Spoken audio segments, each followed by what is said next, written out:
And I think that edict, the Tokugawa one, which is against innovation, saying we have enough books to make a robust literary culture, and this resulted in a licensing system in which you're allowed to reprint any old books you want.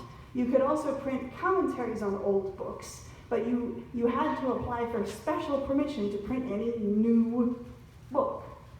That isn't about erasing information, it's not about editing the past, it's about sort of curating the future and ensuring that the future resembles the present in a significant way. A completely different set of motivations. And as I take us through a couple of different operations of censorship, I hope what you'll see is asking what are the motivations and what's the win condition for this censorship act is always a question we need to be asking, and we can't assume the motives are the Ministry of Truth's motives. So, I'm going to tell you a lot of things about the Inquisition, and some of them will take the form of, many people think the Inquisition did this bad thing, it didn't do that bad thing. I'm not defending the Inquisition, but just as if we want to fight cancer, it's important to know how each individual form of cancer functions, what bodily tissues it attacks, what it doesn't attack, and to be able to differentiate between the different forms. So similarly, as we attempt to be vigilant against censorship, it's invaluable to realize what these institutions genuinely did and sought to do, and what they genuinely didn't focus on. So one of our common associations with the Inquisition is the battle between religion and science. And when we think of the Inquisition, Galileo or Giordano Bruno, scientists who are taken into court over their scientific findings and scientific beliefs, Galileo, who is condemned, Giordano Bruno, who is actually executed. These are the trials that loom large in our imaginations. The total number of scientists which were put on trial by the Roman Inquisition over the course of its entire history is 12. All of them in the decade that Bruno and Galileo were put on trial. Now, the total number of people condemned for religious heresies in that same period is around 30,000. So when we think of the Inquisition and what its main focus and fears are, to us, it's the scientists who are exciting, but we can't let that loom in our imaginations as being the centerpiece of what the Inquisition is doing. So, what is the Inquisition doing? First, we should not be using Inquisition in the singular. There was never a single centralized body that had the capacity to exert control in the pre-modern world. Why? Because it takes 6 months to get a letter from one end of the region that the Inquisition is concerned with to the other. Centralized power is a modern phenomenon. So, I study the Roman or Italian Inquisition. At the same time, there's a separate Spanish Inquisition. There's also a separate Portuguese Inquisition. There's also separately the Inquisition of what was called New Spain, which we would now call Mexico, which operated connected to the Spanish, but in almost near autonomy to it. There are also separate Inquisitions that were in place in Sri Lanka, in Goa, on the western part of the Indian Peninsula. There was an Inquisition of the Philippines. As a colleague who works on it always says, absolutely no one expects the Philippine Inquisition. Because it's not where we think of these factors operating. So, in interrogating our plural inquisitions, one of the things we quickly find is they developed in each place in response to perceived crisis. The first perceived crisis was in Spain, where after the expulsion of Jews and Muslims from Spain under Ferdinand and Isabella in the latter 1500s, there was a great and ferocious xenophobic anxiety within Spain about there being secret Jews and secret Muslims still present in the population. In order to hunt this, both real and imagined, because the number of people that they think that they are hunting is larger than the number we as historians believe are present, organization, population rather. The Inquisition of Spain is developed really at the instigation of the crown and the aristocracy, who are eager for this process. And its focus is looking for people who are covert practitioners of this. It is well funded from the beginning by the crown, which perceives this as a threat. It's very, very different from the Roman Inquisition, which is, despite the fact that it claims to be the central Inquisition, because Rome claims to be the center of Catholicism, actually developed about 15 years after Spain's, almost as an act of embarrassment by Rome that Spain was so far ahead of it on persecuting people, and Rome didn't have the apparatus in place to try to do this. What gets Rome to create its Inquisition, and we think of this as a medieval institution, but it's not. It's founded in the early 1500s as a response to the printing press and as a response to Protestantism. Because in the Middle Ages, when it takes 6 months to produce one copy of one book, you don't need a large and coordinated institution to try to hunt down pieces of information. They can't move very fast, and they can't move very far. And there is never the broad institutional anxiety that there is when the printing press comes in and changes the speed with which information can multiply. And I'll give you a couple of book history numbers to get the sense of why it is, in response to the perceived crisis of the printing press, that Rome decides a central organization dedicated to information control needs to come into being. In 1300, the largest library in the European world is the University Library in Paris. That library had 600 books. The largest library anywhere. There is no kiosk in an airport now that doesn't have more than 600 books. After the development of the printing press, the cost of a book drops so significantly that you can produce between 300 and 1,500 copies of a book for the cost of what it took to produce one book earlier. A book in the manuscript period costs as much as a house. One book costs as much as a house. And there is range there. A small pocket paperback costs about as much as a small condominium, and a big elaborate Bible costs as much as a small mansion. But it is a good correlation of a book costs as much as a house. So libraries are rare. Most cities have no one in it wealthy enough to have a library. So only the absolutely wealthiest capitals even have what you could call a library. And for someone like a working scholar, there is no hope of owning more than maybe 2 books, unless you are the courtier in the service of somebody wealthy who is paying for this. By 1490, so the printing press comes in 1450, good date to remember, one of the most important dates in our past millennium, 1450, the first printing press. By 1490, a book costs a school teacher's salary for 1 month, which is still a lot of money, but it is a lot less money than buying a house. And so at that point, small towns can have libraries. Large cities can have multiple libraries. And individual scholars can own 5 or 10 books. Michelangelo can own 3 books. By his wealthiest point, he owned 4 books. And that proliferation, the fact that libraries are now not so few that you can count all the libraries in your civilization on one hand, but so plural that any town you come to is likely to have a library, makes a text which is considered to have dangerous content suddenly able to spread and affect a much larger number of people. It can also move with much greater speed. And to give you a sample of that, in 1517, when Luther releases the 95 Theses, they are in print in London 17 days after Luther makes them public. That is incredible speed of the movement of information compared to 6 months to produce a copy of a book, which is what the church had been used to for a long time.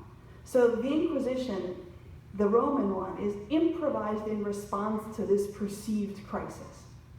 It isn't created by a bunch of people who sit down and systematically say, we want to control human thought processes and we're going to sit down and work out very carefully how we're going to set up our system. It's very haphazardly thrown together in the middle of a period of crisis. And I'll pause there and say it's very similar to how the way we are regulating the internet right now and the way we're regulating digital copyrights right now is being improvised in the wake of sudden changes in monetization and the commercial and political impact of different sorts of digital materials. So one pattern that you see in a lot of censorship organizations is that they're not well planned out, well thought through centralized systems. They're often very haphazard systems that are improvised in a system of chaos and are then in place and then evolve and are repurposed over time to fulfill new needs and meet new functions. And so, for example, the Roman Inquisition is put in place to police Lutheranism, but comes to be a tool that's used for a lot of other things, like defending absolute monarchy. Now, this was not in the minds of the founders of the Inquisition, but once the apparatus is in place to censor things, you can then use that apparatus to censor other things.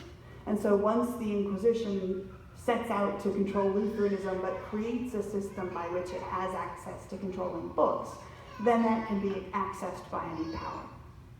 So a few more interesting details about the Roman Inquisition. I'll talk a little bit about the Spanish one, but mostly about the Roman one. What does it spend its time doing, and how does it go about trying to destroy books? We think of book burnings. That's our poster image for it. In fact, for the exhibit that I'm curating on the subject, it's literally going to be the poster image for the exhibit, an image of a book burning. There are no instances in the course of the Roman Inquisition's practices of them trying to destroy every copy of a book. This is a very uncommon practice, trying to destroy every copy of a book. The Roman Inquisition, rather, always kept copies of the books that it banned and was concerned about, because it needs to have a library of the things that are banned to use as reference to compare to other things. So the Inquisition amassed vast libraries of banned and forbidden and censored and heretical books in every major hub in which they operated, in order to be able to keep track of and curate stuff. When there was a burning, it was a ceremonial burning of one copy. And sometimes it would even be a ceremonial burning of a different book in the name of censoring the other book. So, for example, famously in the 18th century, the Roman-run French Inquisition, which is in charge of policing the French Enlightenment, condemned the Encyclopedia, Diderot's Encyclopédie, this project to try to create universal education. They banned it because of its anti-monarchical sentiments and its revisionist religious sentiments, and they held a public book burning in which, instead of burning it, they held it up, set it aside, and burned a copy of Jansenist theological treatises on the nature of sin, rather than burning the thing that they actually were gathering to censor. And whenever you come to one of those moments as a historian, you're like, that makes so little sense that I just chuckled. That's the beginning of your inquiry, not the end. Why does it make sense to them to do that? One of the main reasons is the Inquisition was always more concerned about what we could call 90% orthodoxies than it was about radical heterodoxies. There's a great account of an inquisitional raid on a clandestine bookshop in the 1750s or 60s. I forget whether it was 1750s or 60s. And they burst in to this clandestine bookshop, and it has all the things you expect in a clandestine bookshelf, right? It has Galileo, and it has forbidden astronomical treatises, and it has Voltaire, and it has Diderot, and it has Lamettrie's treatises on atheism, and it has the Marquis de Sade and philosophical pornography, and it has just regular, straight up, normal pornography. And the inquisitors who are busting this are making this very calm list of all of these things that the clandestine bookshop has. And it has Jansenist treatises about the nature of sin. Oh my God, those are so terrible. And they just flip out over Jansenism, because Jansenism was a variant of Catholicism that was trying to import ideas from Calvinism. And that to them is a lot scarier than Voltaire or atheism or any of the other things that we think of as the adversaries of a controlling church. Now, why is this? I think one of the great keys for why this is, you can get at through the history of the censorship, or rather non-censorship, of the De Rerum Natura, on the nature of things, of Lucretius. I'm sure some of you have heard of this. This is an ancient Roman epic poem on Epicureanism. It discusses atomist physics, the idea that matter is composed of atoms of vacuum. It denies the immortality of the soul. It denies the power of prayer. It denies divinely planned creation. It says the world was created when atoms collided randomly in the void and clumped together to form worlds, that there is an infinite void in which there are many Earth-like worlds, that all different sorts of life developed on them, that in ancient days there were many strange species, but only the ones suited to their environment survived until the present day. This is 90 BC, guys. It also says that new species no longer come into existence because Earth has undergone menopause, so giant placentas no longer grow out of the ground, which is where animals came from in the first place. Just in case you were agreeing with Lucretius a little too much. But this is among the great things that Lucretius said. So this book is rediscovered in 1417, exactly 100 years before the beginning of the Reformation. It circulates in the Renaissance, and in the early 1500s, it's one of the first books that the Inquisition discusses, should we ban this book? And we have letters from founders of the Inquisition saying no. This is a perfect example, they say, of a book we should not ban, because everybody knows to read it as a mere fable. We read it for its language and its wit, and everyone knows that its content is so silly that it would never be persuasive. All the way through these discussions by the Inquisition, you get this pattern of, here's a person who's an atheist, we don't really care. The atheist will only be persuasive to people who are already mostly wrong and damned anyway. What they're worried about are things that are 90% from their view correct. They're worried about heterodox versions of their own theology. This is how Luther, who is much closer to them than Lucretius, is the scary one. And Lucretius is so far that they're not concerned about him, and they're not concerned about atheism as a real threat in this period. They're similarly a lot more afraid of Protestantism than they are of Islam, which is something we don't expect given the fear of Islam that is endemic in our own society. But they're much more concerned about something which is, from their point of view, 90% true. And this is true on the Protestant side as well. There are lots of 17th century Protestant treatises about how Islam is a much less bad error than Catholicism. So they're each reading their closest neighbor intellectually as being the major focus that they need to be concerned about. And if there's going to be a purge, it's going to be a purge of deviance within the system. In a modern context, you would say within the party, rather than things that are outside, which are less worth policing. Separate from this, though, Lucretius is allowed to circulate freely for a full 2 centuries after the beginning of the Inquisition, but is banned when it's translated into Italian, out of Latin. Because then, less educated people would be able to read it. Children would be able to read it. People who haven't been to school would be willing to read it. And when you read essays discussing it, sometimes people argue it's very important to teach Lucretius in the classroom, so the first time people encounter these potentially dangerous ideas, they do so with a teacher there to explain to them why they're wrong. Or that the book should only circulate with a commentary, which have footnotes to explain, here's what Aristotle says, which is correct, versus what Lucretius says, which is wrong. That detail, that you can have it in Latin, but you can't have it in Italian. You can have it in the elite language, but you can't have it in the vulgar language, is part of a common characteristic we see both in the Inquisition and other bodies.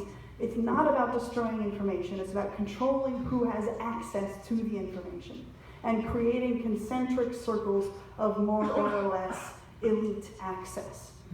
All the way through the regime of the Inquisition in the 16th and 17th centuries, you could come to the Inquisition and apply for a license to have banned books. There's a wonderful historian named Hannah Marcus who works on this at Harvard. And you could come to the Inquisition and you fill out a form and you explain, I'm a doctor and I want to have access to the works of Pliny because even though he denies the immortality of the soul, he has these great descriptions of epilepsy and cancer and other things, and I'm a doctor and I want this access. And you fill out your form and you pay a registration fee, and the Inquisition gives you a license that says, yes, for 3 years you may have this book and you may read this book, and you need to reapply for a new license in 3 years, and you do this over and over. And often we see the doctor comes back and the next time he's like, I want Pliny, and I also want these 3 banned treatises on politics. But because you already trusted him with the Pliny and nothing went wrong, they say yes. And the lists get longer and longer and have less and less to do with medicine, because it's about trusting the educated elites with materials that you don't trust to the less educated elites. And very frequently, the Inquisition is very visibly curating who has access. I remember asking Hannah, what's the hardest stuff to get permission for? Yeah, they're going to give anybody Pliny, and they're going to give anybody Lucretius so long as he's in Italian. What's the hardest stuff to get? And she says, well, if you're around 1600 and you want Machiavelli or Galileo, you'd better be a Jesuit or a king, or you're not getting them. But if you're a Jesuit or a king, you are, because there are these concentric rings of trust. One of the fascinating details of this system is a king or a duke can demand a license, and he can demand a license for his librarian. And he can demand a license for his librarian to have permission to give licenses to all the scholars of his court. And the Inquisition has to say yes. So if you're a monarch, you get the ability to give this access to anybody that you think should have this access to rare materials. Now I'm going to set the Inquisition aside for a moment and remind us all, the Great Firewall of China, which curates internet access within China, one of the major features of it is that the elites have uncensored internet, and the general populace has censored internet. Again, curating X is available to the trusted inner circle, Y is available to a broader range of people. And so one of the characteristics we very frequently see is that it's not about destroying the information, it's about controlling where the information circulates and curating elite access so only some people have one thing and the broader masses have a different thing. So let's say you've applied for your license to have a banned book and you've gotten your permissions. Often the permissions come with a proviso, and the proviso is that you must expurgate part of the text. Curating an exhibit on this, and we have a bunch of books that are actually hand expurgated by the Inquisition, which means you go through and you cross out particular passages. And originally the purpose of this was probably to excise the idea that was considered dangerous. And the Inquisition published an index, the infamous index of banned and expurgated authors. And it has a list of the things that are dangerous and what's dangerous about them and what's more dangerous. And for some people it says, you may not have anything by this person, period. And for others it says, you may have this work of this person because it's innocently on grammar, but you may not have this other work of this person, which is about theological content. By the way, the 1543 edition of the index specifies that if you read the Bible translated into any language other than Latin, you're instantly damned without the possibility of any form of repentance or redemption. So just so you know, this affects many of us, but that one is outdated. So it only affects you if you're a time traveler and go to 1523. or 34. But it'll often say you have to cross out a particular passage. So if you have Abelard's works on logic, you have to go to the section where he talks about the Holy Trinity, and you have to cross out one sentence. And if you have particular treatises on medicine, you have to go to a particular page and cross out one paragraph. And sometimes it's the ideas, but very frequently it isn't. So one great object that we have in our library is an encyclopedia of animals, put together and published by a northern German author named Konrad Gessner. Fascinating work, who also worked on, was one of the first people to ever work with what you could call social networks. Gessner collected information about animals from all over the place and published this multi-volume encyclopedia, and each one he would invite people to send him more pictures of things. Say, if you send me a picture of a lizard, I will include it in the next volume of my exciting encyclopedia of animals. And so each volume will usually say, here is the lizard, and here are the attributes of the lizard, and here's the picture of the lizard, and this picture of the lizard was sent to me by the most learned and excellent Mr. So-and-so of Amsterdam. And what the Inquisition says you must do is cross out most learned and excellent if the person is a Protestant. Because Protestants are not learned and excellent. Protestants are wrong. So you can have the information, you can have the picture of the lizard, you can have the book, you can even have the name of the person, but you cannot have the praise of the person. Now, the effect of this is amazing, and you see this a lot. There are other books where you're commanded to cross out the name of the person. So, for example, when Erasmus was condemned as a heretic and put on the index, if you have Erasmus's edition of the works of Seneca, you have to cross out Erasmus's name in the header on every page.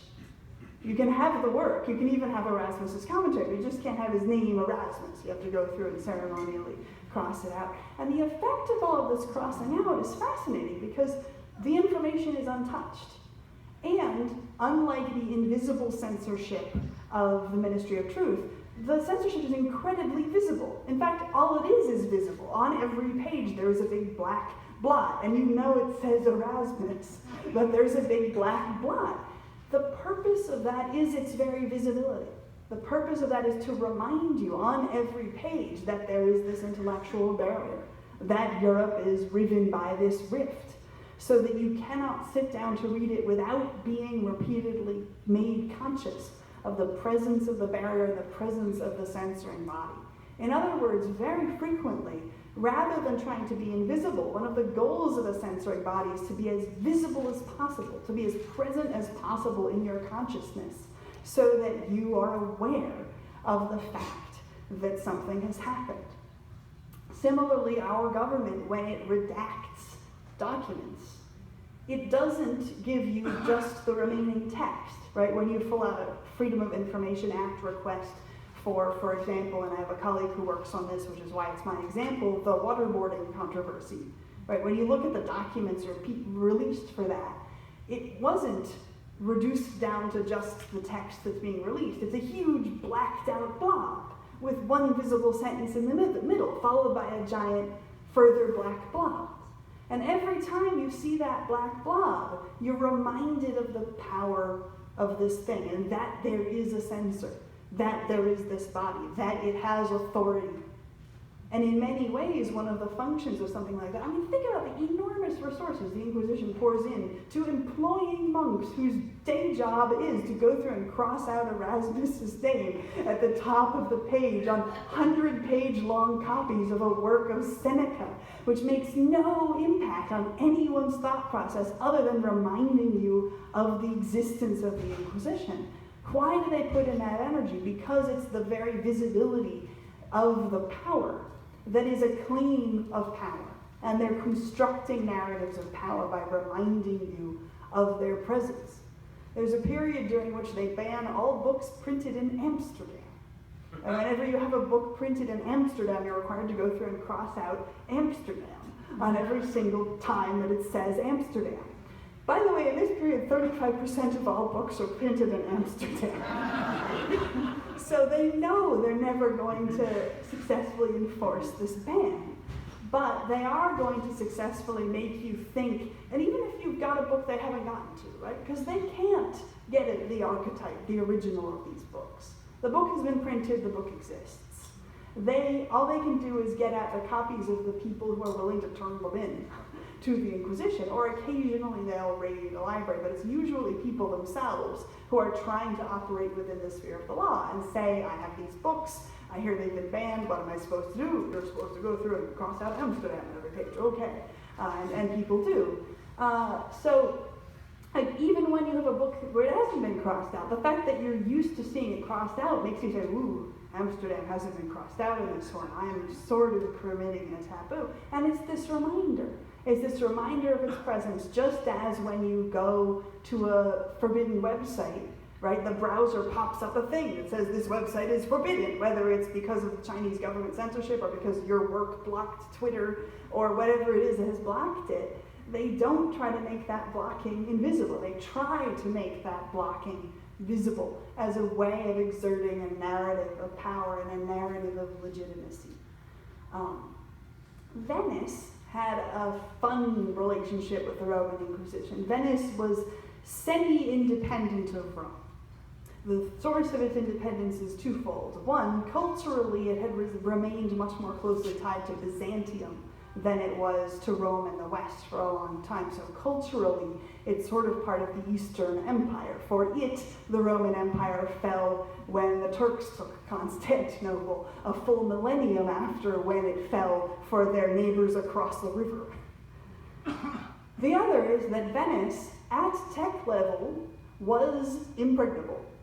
It just actually was. There was no technology extant that they had that could take Venice. They tried. They sent armies after Venice. They get to the edge of the lagoon, sit there, fire a cannon into the lagoon, sit there a while longer. Their alliances get angry at each other, break up their alliances, and start having a civil war between the different allied factions that sent the army there, and a giant war. This is the War of the League of Cambrai, wages on the shore next to Venice because they cannot get at Venice. Similarly, when you try to get at Venice by sea, the lagoon is complicated and treacherous. The Venetians have specialized ships designed for it. No one else knows how they work. Fleets sail into the Venetian lagoon and just flounder and die in the lagoon before Venice has to raise a cannon against them. So Venice is at tech level impregnable. One of the effects of that is that Venice controlled Padua, which is the city on the shore right opposite the lagoon. Padua had a university, the great University of Padua. The University of Padua is where you went to teach if you were a heretic. Because Rome can do nothing about what Venice is doing. Rome can send polite letters, or occasionally rude letters, to Venice indicating that they think Galileo should no longer be teaching in the university. But there's nothing that Rome can do if Venice decides to say, get bent. And so, Orthodox teaching happened at the University of Bologna, which was close to and controlled by Rome. The party school of the Renaissance was the University of Pisa, where you went if you had a rich father and wanted to blow a lot of money on drinking and prostitutes while going to college. And if you wanted to study heresy, you went to the University of Padua. So when the Inquisition decided to start up making an official list of dangerous books, they were like, who would have them? We don't have them. Padua will have them. They wrote a letter to the University of Padua saying, we know you have all the heretical books. Please make a list for us of the ones that you think should be banned and send it back to us with notes on which are the most dangerous passages, and we'll use that as the basis for making our index. And the University of Padua wrote a beautiful letter back to Rome that said, I'm sorry, we're not familiar with any of the books that you've mentioned in this. Would you send us copies of them? Because if you do, we'd be delighted to go through them for you, but we just don't have any of these books, especially not the books of people who are teaching here. It's a beautiful set of lovely passive-aggressive correspondence, which gets across another of the frustrations that the Inquisition always had that I think is an important pattern to remember, which is its complete ineptitude to fully enforce its edicts, right? Never does the population not have these books. And the Inquisition knows that the population has these books, and the population will continue to have these books. It's not about the information not being there. It's about the information always moving along with the awareness that it's forbidden, along with the sense of taboo, the sense of controversy, the sense of transgression, which, to borrow our modern spoons metaphor, it takes an extra spoon to open and read a book that you know is a banned and dangerous book and that you could get in trouble for. It makes it that much scarier, that much more stressful, that much riskier, and that much a more complex intellectual moment to be opening a book that has that big black blotch in it, or that you know should have that big black blotch in it. And also, if you're the owner of the book and you go to the Inquisition and they say you can keep the book but you have to cross out the things, you have to cross them out. You have to go through the book and, like writing a name on a blackboard 100 times, cross out Erasmus's name on every page. And even the act of that, like writing on a blackboard 100 times, has a transformative effect on the person who's required to do it, because these are acts that we are undertaking at home. So again, not what we imagine of the distant, invisible Winston Smith. And when you look at those documents released about waterboarding, it's definitely not about invisibility. If anything, it's about the intentional creation of a narrative. So there's an amazing page, which I don't have a printout of, but if anyone's really interested, you can email me and I'll send it to you, that one of my colleagues has worked on. It's one of the pages out of the memos on waterboarding. And you have a page, and it says top secret at the top, crossed out because it's been released, so it's officially not top secret anymore. And then there's a giant blacked out paragraph with 5 words, 5 individual words, visible within that giant blocked out paragraph. And the words, non-consecutive, are Abu Zubaydah used the waterboard. And then at the bottom, subjected waterboard. Not next to each other.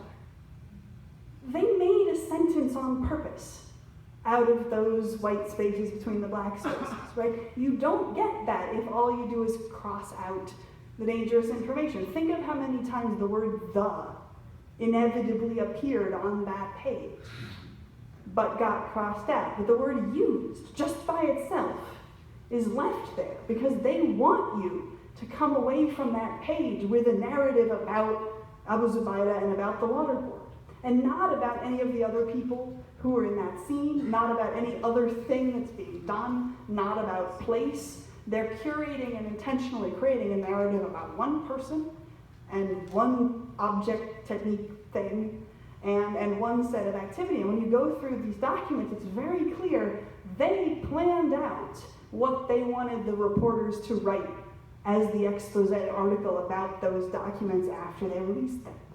They get the Freedom of Information Act demand. There is no oversight that can tell why they're censoring what they're censoring. They in theory, have a specific set of rules of what they're allowed to black out and what they aren't.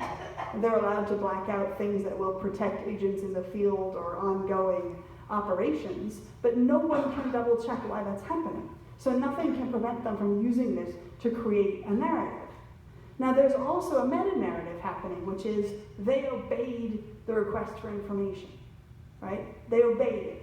The US government and the US military are accountable to the people. They released the information when asked. It's a narrative of respectability. It's a narrative of living up to Enlightenment values, answering to the people. The government is the servants of the people.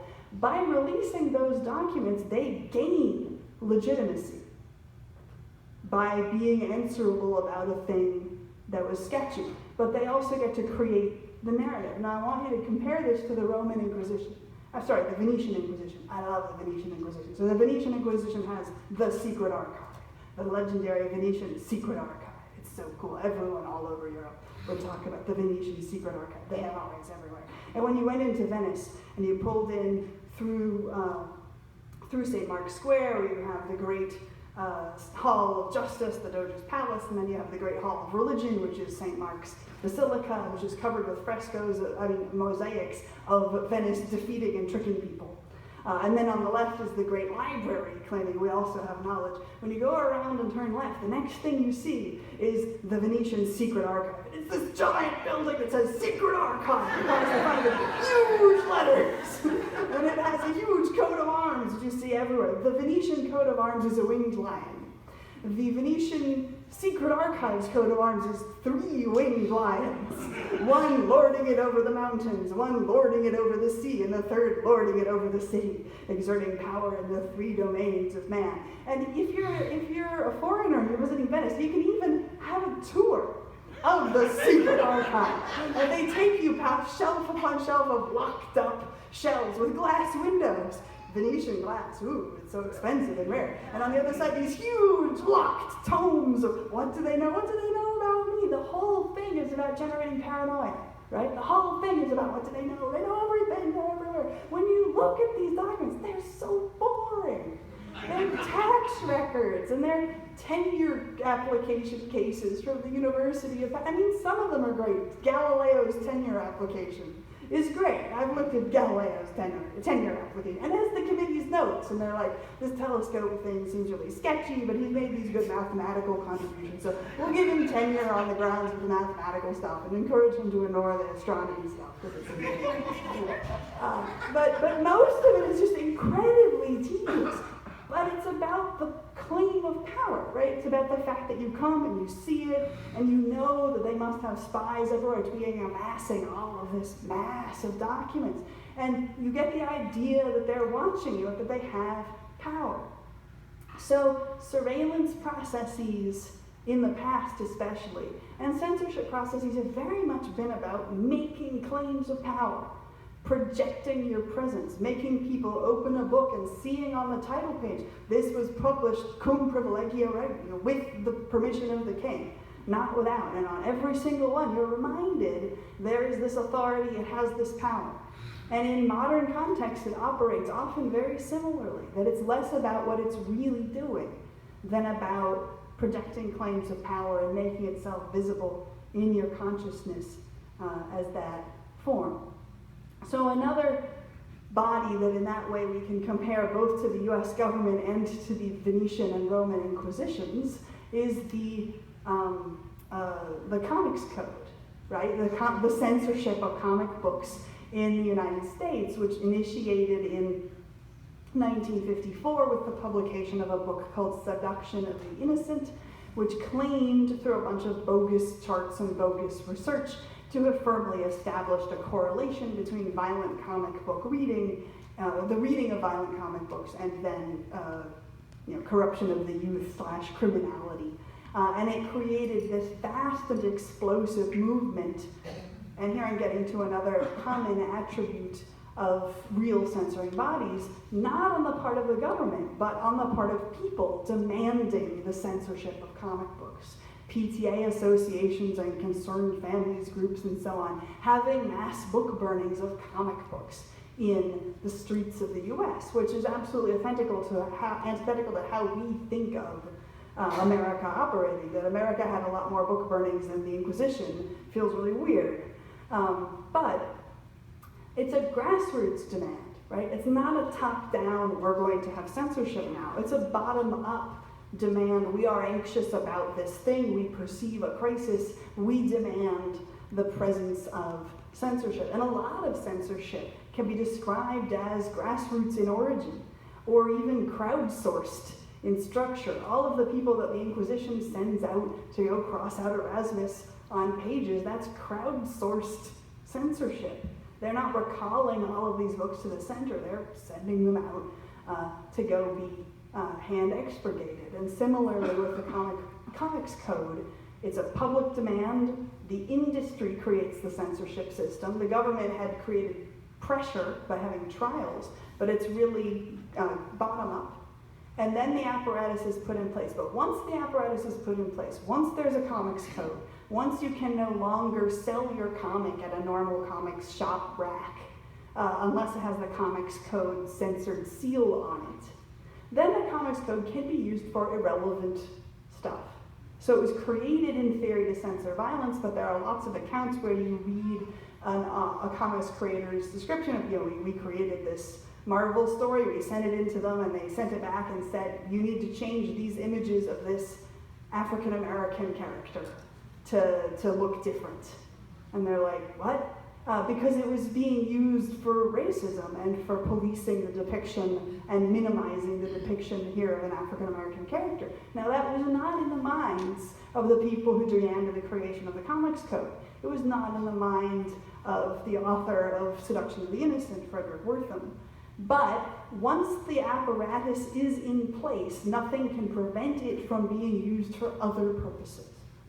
Similarly, the Roman Inquisition was created to fight Protestantism, but once it is in place, the absolute monarchies of the 18th century, 150 years later, can use it to defend claims of absolute monarchy. Is this what it was created to do? No.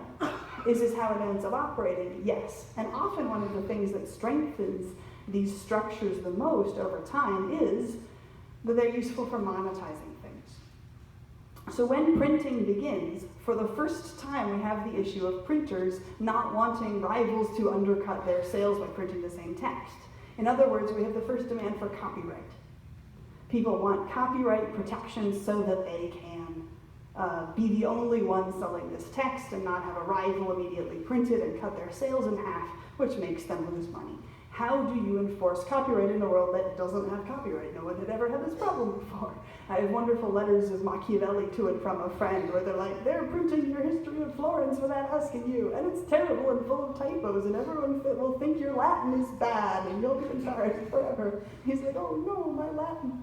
So horrible, because there's no money in it for the author, right? It's all about reputation, and so if it's published and your Latin is full of errors because it was badly edited, that's it. Like, that's the end of your career as a scholar in this period. So they want a way to be able to have what we would think of as copyright in a world that doesn't have it. Well, the Inquisition implements a system where before you can print anything, you have to go give it to a censor, and then you get a license. And they say, can we make that license come with a monopoly on printing that text? And the Inquisition says, okay, sure. And then suddenly printers love the Inquisition. The Inquisition is the best thing ever. It's the only thing protecting their sales is the Inquisition, because there was no apparatus in place. Now, the Inquisition was not created to enforce publishers' copyright, but that's the effect that it ends up having. And when people want to try to limit its power, the reason a lot of people don't support limiting its power is it's the only copyright system in place in this period. So the desire of companies to have a means to monetize information often leads to them supporting the creation of an infrastructure which can then be used for censorship. And that too, just as it happened in the wake of the printing press revolutionizing information, is happening now in the wake of the digital world revolutionizing information. And there are a lot of companies that want to protect their products and make money and are therefore advocating systems of legislating, systems of describing, systems of circumscribing the internet or ebooks or other forms of digital information moving, which they're endorsing because it will make them more money, or they think it will, but which nonetheless put in place the apparatus which is then capable of facilitating censorship of a wide variety of types. Amsterdam, I mentioned before, started in the later 1600s being a major print capital and producing more than a third of all of the printed books printed in Europe. Now, how do we get to that? Amsterdam was population-wise and geographically sort of a little tiny backwater at the north end of the printing world. The answer is, unlike France, big population centers, very well-established Inquisition, lots of censorship. Unlike Italy, big population centers, well-organized Inquisition, lots of censorship. Amsterdam, which was a Protestant country, implemented a different, much faster to get through the paperwork version of censorship. It didn't have a completely free press, but it had a much freer press with a lot less red tape before you could publish. So as a result, people preferentially print there because it'll come out faster, and then you can export it to anywhere else.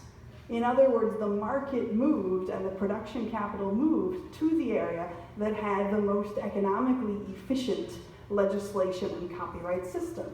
In other words, hopefully, Cory Doctorow and I can use arguments like this from history to say to companies, you think that having these complicated digital protections on the movement of your information, that giant wall of text DRM that means you have to hit OK and sell your soul to Amazon in order to have your Kindle load a copy of a book, they think that will make them more money. History suggests it may not, because the market thrives in places where it's a little bit easier to use stuff and people like to have access to and the ability to use the materials that they themselves have purchased or attempted to purchase for their use. Often, and this is true certainly for the Inquisition. No, before I do this, I'm going to tell you a funny story about the Inquisition in the Caribbean. So there was a period of 6 months during which the Spanish Inquisition operated in the Caribbean was obsessed with this napkin.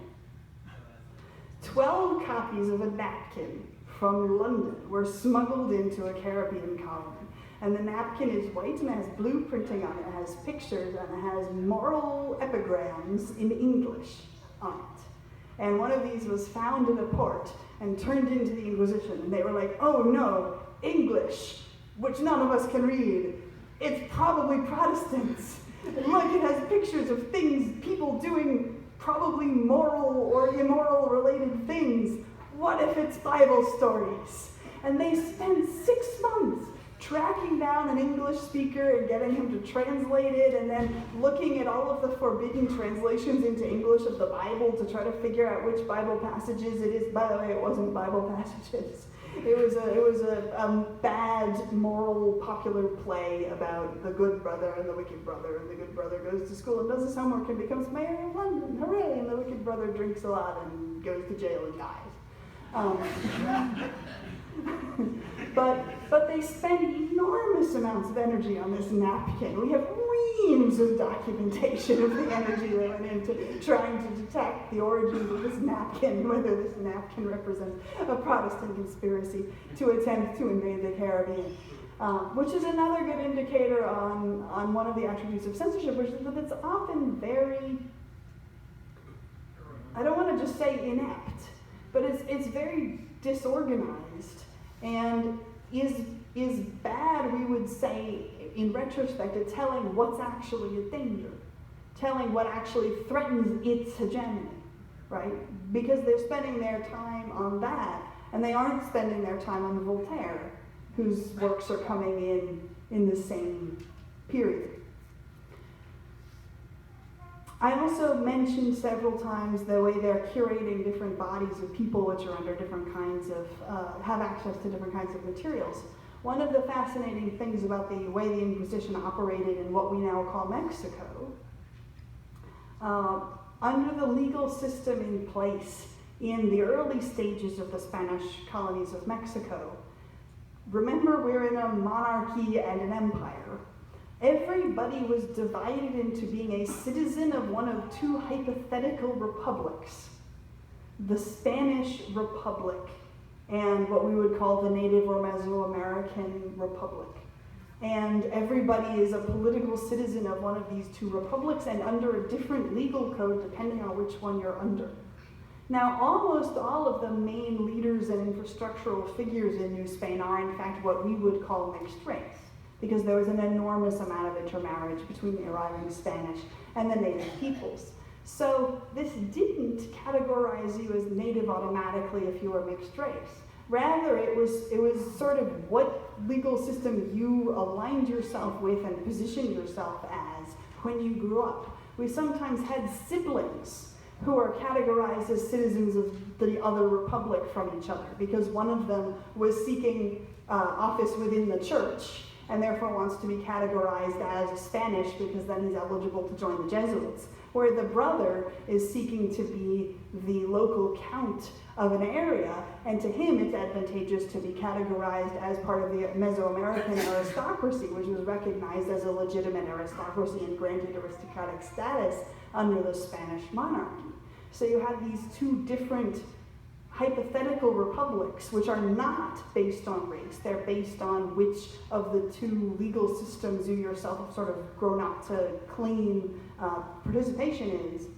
The Inquisition only had jurisdiction over the Spanish under this system. And a completely different locally derived censorship system had jurisdiction over the members of the hypothetical Republic of Mesoamerican Native Peoples. So that you are also curating which group of people and how far away you answer to in terms of what information you can and can't have when you choose between these two republics. Which also means you have competing, overlapping censorship systems trying to control people in the same space. And when there's some kind of scare about, oh no, the people in this region have a translated version of the Bible into Spanish and they're reading it, you have to call two different groups of people to go to that area and say, okay, you can't have this, you can have this, you can't have this, but I can't tell you that, he has to tell you that. And these books we're going to confiscate, but they're still legally yours, so we're giving them to your pastor. Whereas these books aren't legally yours because you're Spanish, so you can't have them at all, so we're going to take them away all the way to the Jesuit library in the center of town. And you're just like, what? And the even more fascinating thing is, none of these is the state. The students in my censorship class always want to say the state is controlling the. None of these is the state. The Inquisition, just like the Comics Code, is not a state organization. It's a self-funded, independent organization. One of the fascinating things about the way it operated in Italy, in Rome, especially, the Roman Inquisition, which operates in Italy, has like no funding. They have practically no funding at all. They also have, unlike the Spanish Inquisition, they don't have their own jails. They don't have their own police. They don't have their own torturers. They don't have their own executioners. So if the Roman Inquisition is suspicious of a person and wants you to have arrested, they have to go to the local police chief and say, please send us some people to arrest this person, and also lend us a jail cell to put this person in, and also feed the person and pay the guards who are guarding the person, and also let us book some time in your torture chamber to interrogate the person. And it adds up to a lot of money. And one of the results is the local state, as you would put it, the local government, often just says, no, I'm not going to spend money on this. And you get these strange negotiations between the Inquisition and the state, in which the Inquisition says, I really want to arrest this guy, and I want to arrest this other guy, and the state will be like, well, you can arrest one of those guys. And the Inquisition will be like, do you want a license for all the people at your court to be able to read the works of Galileo? And the Duke's like, you can arrest two of those guys. And you get this negotiation back and forth, where the Inquisition doesn't have money. It has claims of authority. It has myths of legitimacy. It has its presence every time you open a book and cross out a thing. It has offices, but it doesn't have most of the apparatus of what you think of it needing. Which also means when we look at cases where it goes to the extreme, when we look at cases where somebody is actually burnt at the stake, which is very, very rare, it's always because the state also benefits, right? Burning at the stake is expensive and time-consuming and showy. And the Inquisition cannot persuade the state to do that unless the state also says, yeah, now would be a great time to scapegoat a member of the intellectual elite. I will totally approve spending this budget on the execution of Giordano Bruno, for example. It happens when the state and the Inquisition are both aligned in their interests being served by a situation like that. And I think that, too, is very useful for us thinking about the present. Our state has very few legitimate modes in place that allow it to effectively censor. But our public has the capacity to create a lot. And if censorship modes are created in spaces like Twitter, it won't actually be the government doing it. The government might benefit from it, but it will be people demanding it, suggesting it, authorizing it, and letting it come into place. Things like the Comic Code are not created by the government, even if they also do serve the interests of the government. And there has to be a conjunction of the two. usually for new apparatuses of censorship to go into place. I'm checking my time. I figured, cool. So I will talk very briefly about one other thing and then wrap it up. Very frequently, the battleground over what we are willing to defend is fought in the area we are least willing to defend. In the 1950s, for example, that battleground was largely communism in the McCarthy era, something that a lot of people were, for very legitimate reasons, terrified of, and a lot of people are very unwilling to step up to bat for that. In lots of other areas, including our own, it's often battled over pornography, an area in which people are generally not very inclined to go to the wall to defend your right to have pornography. There's a book in my collection, which we're going to be displaying in our exhibit on the history of censorship next year, which will have a digital version so you can all see it on the university website. It's called Ultra Gash Inferno. It's a Japanese comic translated into English that it's an example of eroguro nonsensu, which is a super gross, erotic comics movement that originated in the 1930s as sort of Dada-esque commentary on the vacuous and meaningless nature of bourgeois life. It is so disturbingly filthy and horrible that the first time I read it, I threw up. And the next day, I threw up a second time, remembering the images from it. It is absolutely horrible. And I'm someone who often enjoys erotic and pornographic material. It's absolutely the last thing you would defend. And in fact, if you wanted to pick any object to imagine someone wanting to ban something, it would be Ultra Gash Inferno. It's like the most bannable of all possible books. Except that if you make it through all of these unspeakably gross dismemberment fetish and feces fetish horrible things, the last third of the book is a social commentary on the abuses of the Japanese people by the American occupation force in the occupation after World War II. But you don't get that if you don't defend the other one. And it's such a perfect example of the impossibility of differentiating between icky speech and politically valuable speech. Currently, the obscenity laws in America state that to establish that your work is not obscene, notice that this is not innocent until proven guilty. To prove that the work is not obscene, the author/artist must establish that it has artistic merit. Subjectively, in the mind of the judge, you have to persuade them that the object has artistic merit.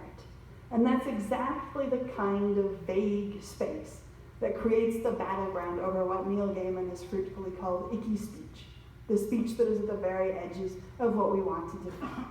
And it's often pornography, and it's sometimes violence, and it's sometimes political speech that we find abhorrent.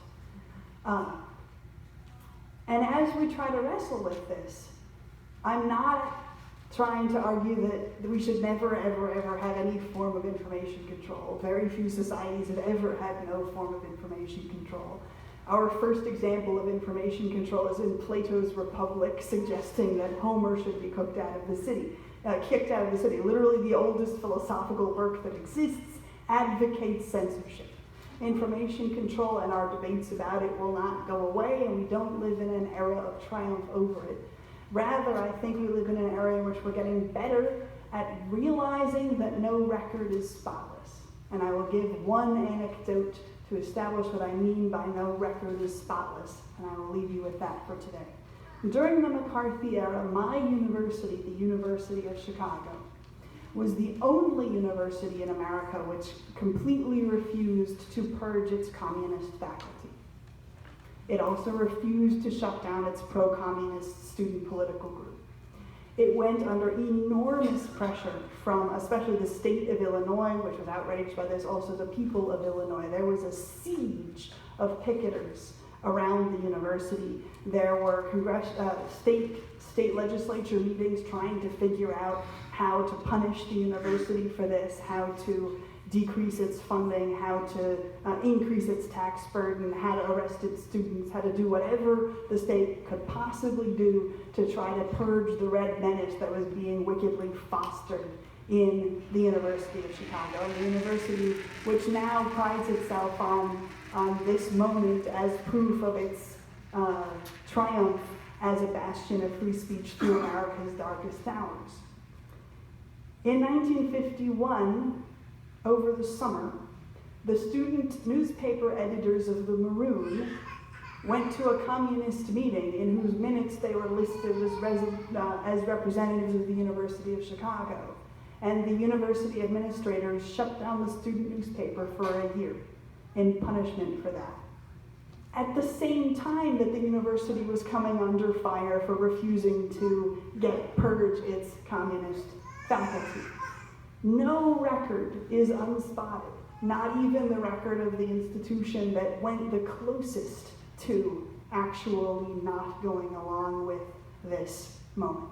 And I think that as we discuss censorship and freedom of information, and as we discuss whether what particular sides of any given fight are doing should or should not be legislated, are or aren't appropriate, are or aren't oppressive, one of the most valuable things we can remember, other than the fact that censorship is usually decentralized, disorganized, visible, and out to curate rather than destroy information, is the fact that in the whole history of censorship, if one thing is in common, it's that no record is unspotted. The Inquisition protected Lucretius and atheism. The University of Chicago censored its own student newspaper. No record is followed.